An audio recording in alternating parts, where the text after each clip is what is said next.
and welcome back to another video. That's right, today we are here to finally talk about the Obi Wan Kenobi Disney Plus TV series. Now, I don't know whether to call this a limited series or season 1 because we don't know at the minute. It was a limited series, but there's been so much talk about a series 2 that it could happen. It could happen. But anyway, today what we're going to do is I'm going to put a huge spoiler warning out there first off because there will be spoilers in this video. And we're going to go through each episode individually, and then at the end I'm going to do my kind of summary on the series as a whole. I'll have pictures up here sort of for each episode, like a poster for episode 1, then 2, then 3, then 4, then 5, then 6, so you guys know what episode we're talking about. But yeah, before we get started, just for people who are new here to the channel, I grew up with Star Wars, especially the prequels. You know, I was born in 97. I came out right when the prequels were just starting out.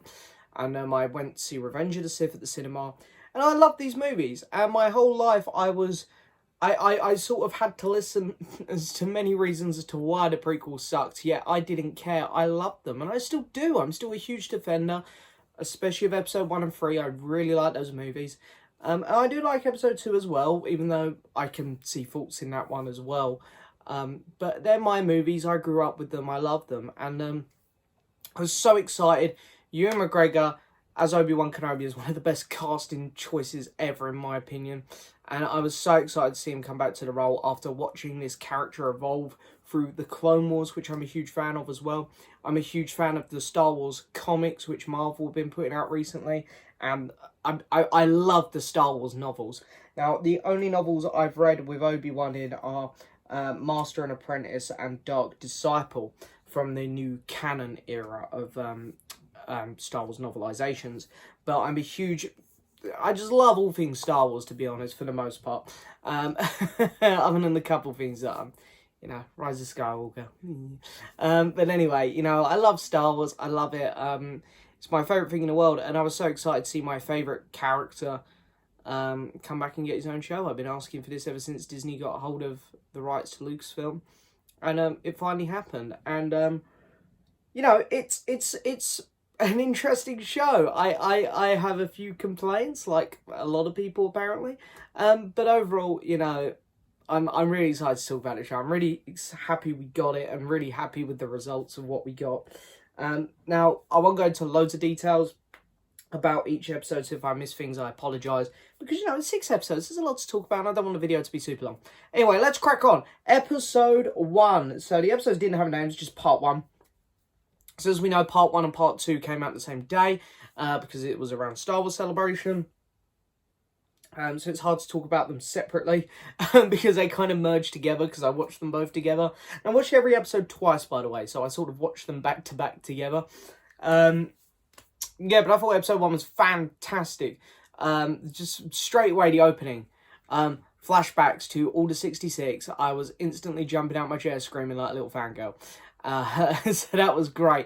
And I love where the plot... It was obvious who the Padawan was that they were focusing on. I don't think, you know, if there was ever meant to be any mystery, like, who was that? I don't know if there ever was. I think the show made it obvious. I don't think the show was ever really trying to hide it. But yeah, so, but that was cool. Even though, as I say, we all know who that Padawan was. But then going on and seeing Obi-Wan where he was today, I thought it was brilliant. I love the fact that he got a toy for Luke, and it's the toy we see him playing with in A New Hope, and just seeing Obi-Wan trying to keep his distance, but at the same time keeping a watchful eye on Luke. I thought it was really well done. I was so happy they got the actors back from Attack of the Clones and Revenge of the Sith, who played Uncle Owen and Aunt Beru, and just the introduction of these Inquisitors I thought was really cool as well. The Grand Inquisitor, he's an interesting one to talk about, because I really wanted Jason Isaacs to play him, because he voiced him in Rebels. And I will admit, when I saw the trailers and they'd shrunken his head a bit, I was a little bit disappointed in that. But he really grew on me. I forget the name of the actor who played him. Maybe it's... I do have some notes here. Let's see if I can find him. Rupert Friend? unfamiliar with the actor before this, to be honest. But he really grew on me as a Grand Inquisitor. I liked his look, and I loved his voice, his presence. And even though the script in this show sometimes could be a little bit weak, but it's Star Wars and it's, prequel based, and the scripts have never been brilliant. So I know it is a complaint, but I don't really take that one too harshly. He had some really cool lines, like when he was talking about like the key to hunting Jedi and stuff, and his delivery was brilliant, very menacing. I really liked him in the role. So then this is where my complaints sort of come in, I guess. We all want to see Vader, and I know we'll get to Vader soon, but the other Inquisitors in this really didn't bring much to the table. The fifth brother is here, and I forget what sister it is. Trying to see if I can find her in my notes. But I can't. No, sorry, I can't find her. I forget what sister it is, but we've seen her before in the comics. I don't know if she's popped up in any novels yet. I don't know if she has. One with like a couple weird little tentacly bits. I think she actually pops up in the second episode for the first time, not episode 1.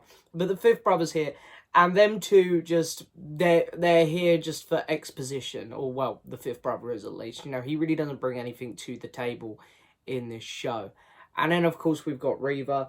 Now, first off, I want to say this is no disrespect to the actress, because I know some people have, early on in the show there was some horrible, abusive messages sent to her, and she's an Emmy Award-winning actress. And I believe she was giving it her all. I just don't think that the script and her character was quite there. Like, I just feel like the character felt very forced into the plot. She was literally a plot device to get Obi-Wan and Anakin, or Obi-Wan and Vader, to meet again. So yeah, I found her character one of the weaker elements of this show, I must admit. And it's a shame, because I really love the idea of the Inquisitors, and I love the Inquisitors in, Rebels and Jedi Fallen Order, and the novels. Like, there's the Ahsoka novel. I think it's, I can't remember what brother it is that goes after Ahsoka, but we should be seeing it in Tales of the Jedi, which is coming up, and that was awesome. So I really love the idea of the Inquisitors giving these remaining Jedi someone to fight besides Vader, because Vader's just OP. But anyway, it is what it is. Unfortunately, the Inquisitors in this show were a little bit weak, I thought. I don't think they were terrible by any means, but they didn't really bring much to the table. But I love the direction of the story as well. It makes so much sense. The only way Obi-Wan would leave Tatooine is if something happened to Luke or Leia, and something happened to Leia. Although I'll say the chase scene wasn't very well shot. I thought that was a bit goofy as hell. That really definitely could have been done better. But, through the woods and stuff with the pirates. But yeah, I thought it was really well handled, and getting Obi-Wan off the planet at the end finally was really great. Having the guy come back who played Bail Organa was fantastic. So yeah, episode 1 for me I thought was a really stellar opener. I'm going to give episode 1, am I going to rate them out of 10? No, I'm not going to rate each episode out of 10, because I think I do that in my podcast with Ryan, which I should be doing some point this week. So we'll move on to episode 2. Episode 2, it was just great to get away from Tatooine.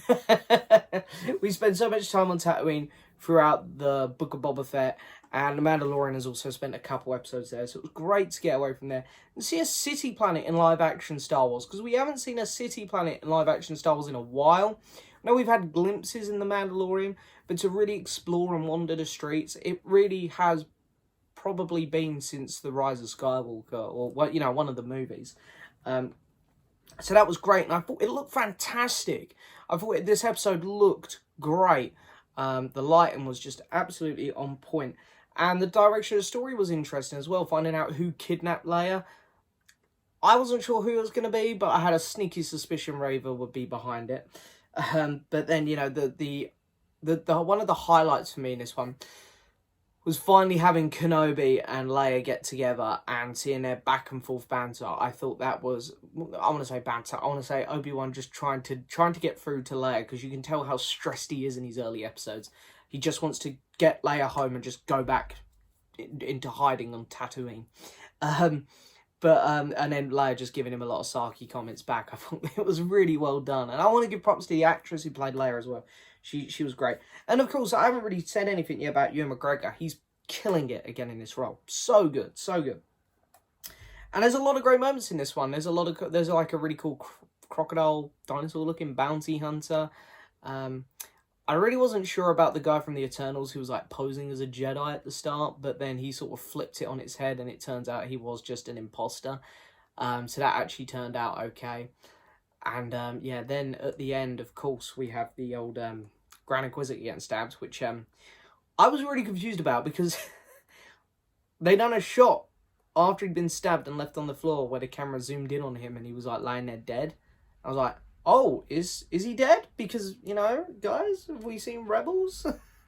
I thought that was a really good move on the filmmaker's part, because if she'd stabbed him, he fell on the floor and walked away, I'd be like, well, he's definitely alive. So I think that shot actually worked really well, because I was really doubting myself as to whether or not I'd made a mistake. So I thought that was actually kind of really well done in the long run of things. But yeah, no, it was a really good episode 2 as well. Yeah, my only complaint with episode 2, really, honestly, is just like my dialogue not being up to par. But yeah, I thought this episode was really good as well. Then we have episode 3, which was a very, very interesting one. It started very slow, but then it escalated a lot. Now, I know a lot of people are picking apart canon things with this. And there are bits of canon which have changed, but in my opinion here, as someone who knows, I think I know a good amount about Star Wars. There are people out there that definitely know more than me, but I think I know a good amount of Star Wars canon. I feel like the small things in canon which they've tweaked here, throughout, like, to do with Obi-Wan and Vader, it really doesn't bother me, because it has built upon the characters, I find.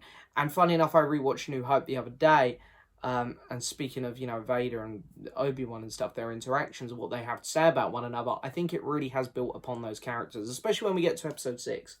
But this episode here opens so well. Obi-Wan's found out that Anakin survived. And, you know, I know some people have been saying, how did he not know that? Well, it's like, last time we saw him, he was on fire.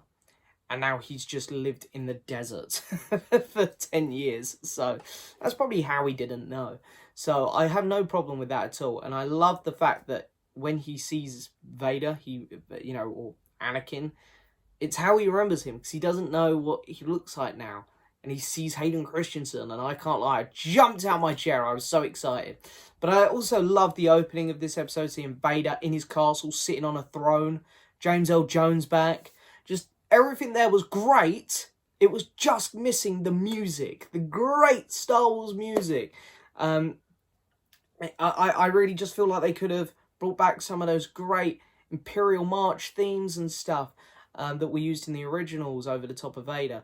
But other than that, you know, it was everything else was great. It looked fantastic, and it just brought me so much joy seeing my favourite Star Wars villain, live action, sitting on a throne.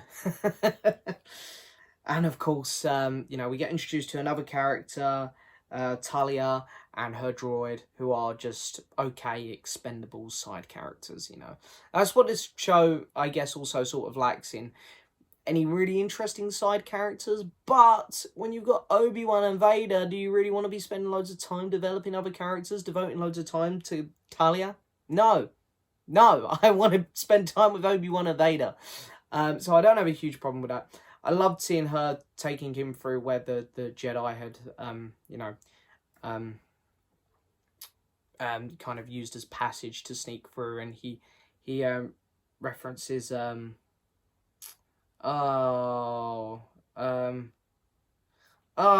can't think of the Jedi's name. I'm having an absolute brain fart here. The Jedi from Dark Disciple.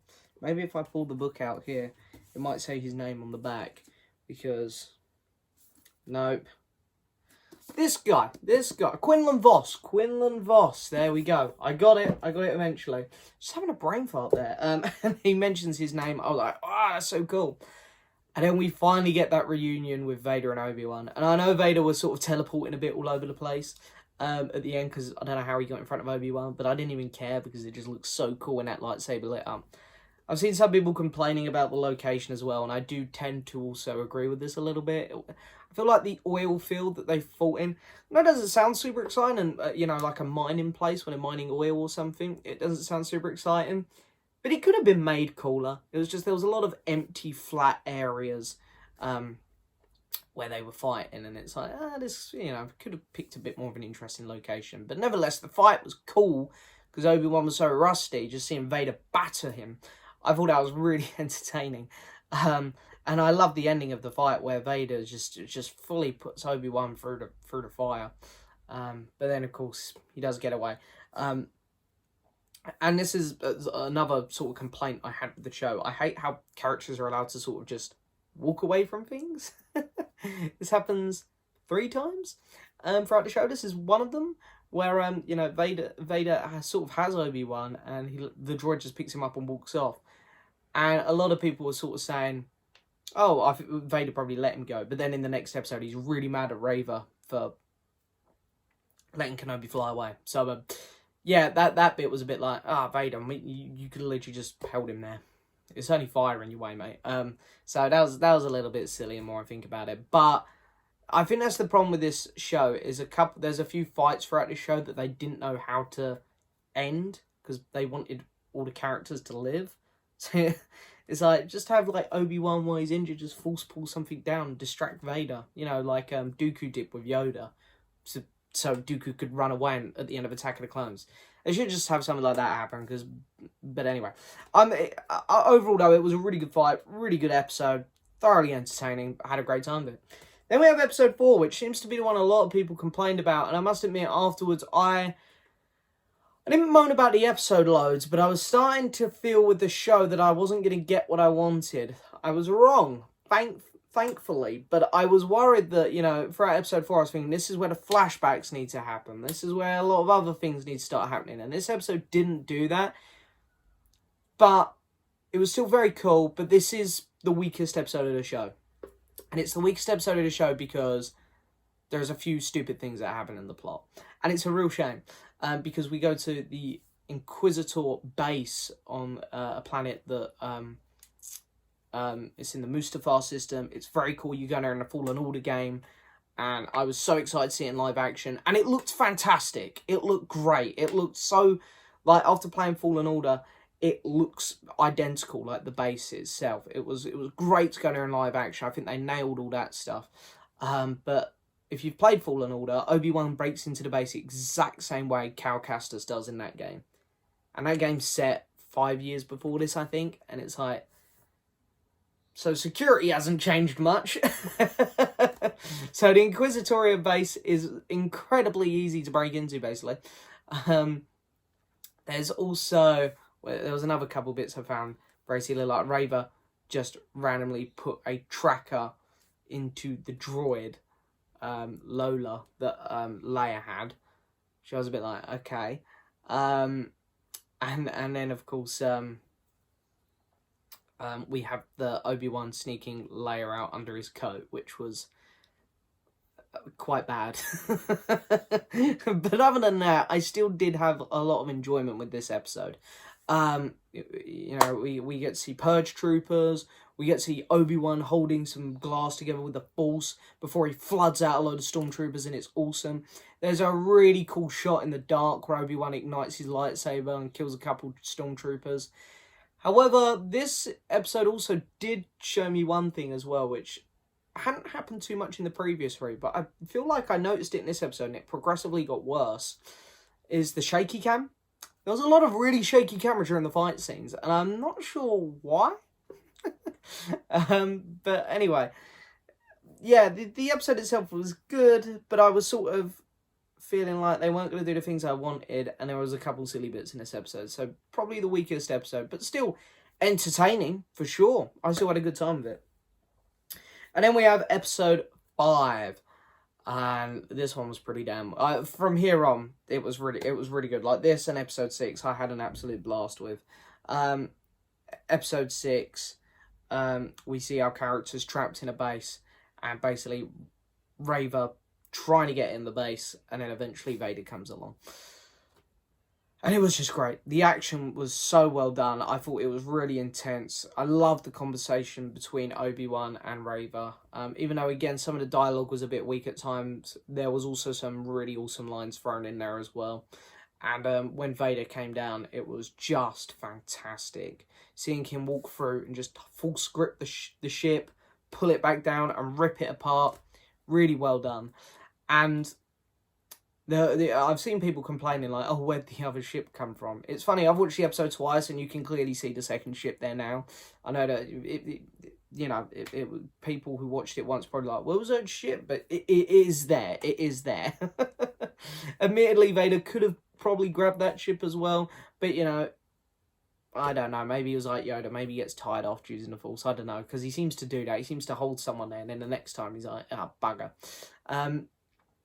But yeah, no, as I say, there was a lot of really good stuff in this episode like that. And seeing the Granny Quizlet come back out at the end. The only issue I really have with this episode is just the whole Raver fake death thing again. Like the Granny Quizlet, Vader stabs her, leaves her on the floor. Granny Quizlet comes out. Hello, I'm alive. And then they walk off and leave her, and it's like, oh, come on, she's obviously not going to be dead then. Again, it's that thing of like, why didn't they have her quickly force pull something down and her leg it to another small ship where she could fly away or something? I don't know. It's just like, it was obvious she wasn't dead. So, yeah, another gripe there. But anyway, overall though, very, very entertaining episode. I had a lot of fun with this one. And, you know, I haven't even spoken about the flashbacks yet. The flashbacks throughout this episode were... Seeing Hayden Christensen back on screen, fighting young Ewan McGregor, Attack of the Clones era. I love that. Give me a show on that. And then we have the finale, which was just brilliant. I'm gonna get my small nitpicky complaints out of the way with the finale now. Shaky cam was annoying me in the fight scenes, and the constant cutting when Vader and Obi-Wan were fighting to Raver chasing Luke. Yeah, the cutting annoyed me. I wanted to just see the fight. However, I will say this. One thing that was letting me down throughout the show was the lack of music with, like, you know, it feeling prequely. This episode really upped it. Like, there was an orchestra and everything, and there were themes from the prequels and the originals played. So, yeah, in terms of music, it upped it. And this episode gave me everything I wanted. It gave me, like, some of the cinematography here was great. The CGI was fantastic. Obi-Wan was back in form, finally. Fantastic fight with Vader.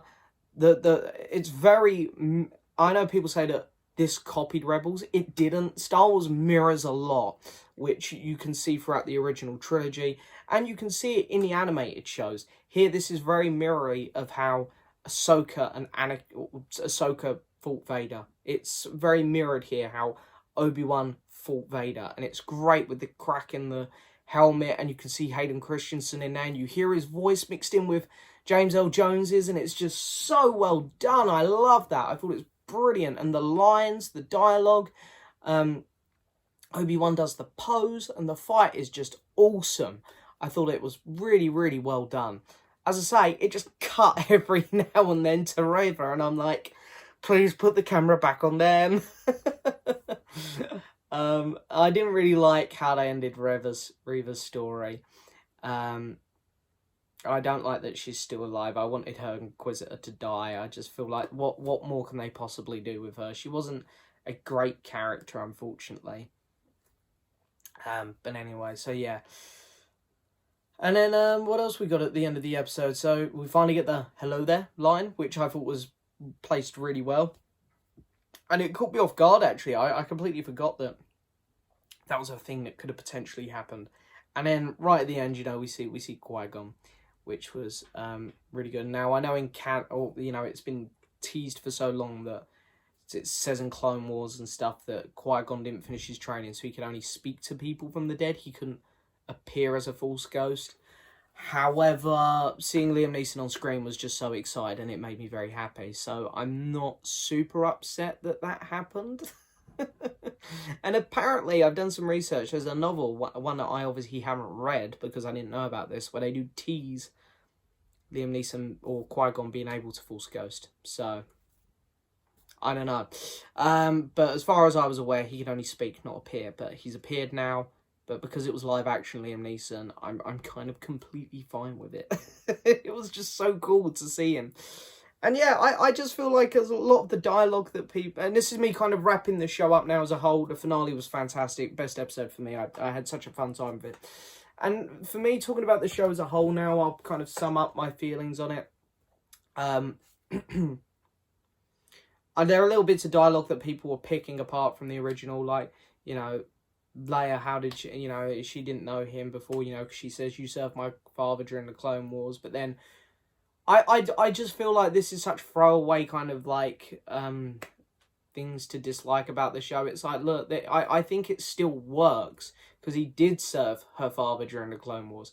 And then when Luke says to her in A New Hope, you know, oh, I'm here with Ben Kenobi, she is Ben Kenobi, she jumps up like she knows him. So it's, for me, it really doesn't take away from it. If anything, it adds to the films. Like, I love the fact that Obi-Wan calls Vader Anakin for the whole show until right at the end, where Obi-Wan says goodbye, Darth. And that's how he refers to him in A New Hope. And it's like, that's the transition. And Hayden Christensen says, you know, you didn't kill Anakin Skywalker, I did. And that's why, you know, there's the certain point of view that Obi-Wan says in Return of the Jedi that Darth Vader killed Anakin is, it builds upon that. I think, if anything, it has built upon the original trilogy really well. And I think it is a nice stepping stone from the prequels to the originals. And I'll admit, as a whole, this show wasn't quite to the level I wanted. So yes, it was a little bit disappointing. But every week, I still had a really fun time with it. It's still one of the best live-action Disney Plus shows I've seen from the whole Star Wars and Marvel stuff. It's not to the level of Mandalorian, definitely not. But as I say, it's one of the better ones for me. I had a blast with it. Every week, I was coming home from work so excited to watch it. And I'd always walk away from every episode on cloud nine, really hyped. And yeah, that is probably like 50% because I'm a massive, massive Star Wars fan. But the episodes were really fun. And they didn't take a giant shit on the lore like some people are making out. It didn't. And, you know, at the end of the day, this is the way it goes with a lot of Star Wars products nowadays, unfortunately. And it's shown a lot through this show. But at the end of the day, I will always say to people, make up your own mind about the show. And I had a really fun time with it. And as someone who, you know, watches and reads a lot of Star Wars, I thought this was a very good entry into the universe. So yeah, I'm happy with it. Overall, I'm going to give it out of 10. I'm going to give it a 7.5 out of 10. Yeah, so there we go. Obi Wan Kenobi, it's done. It's out there for the world, for everyone to watch. Guys, I hope you enjoyed this video. Let me know down in the comments below what you thought of the series. And yeah, I'll see you next time for another video. Bye-bye.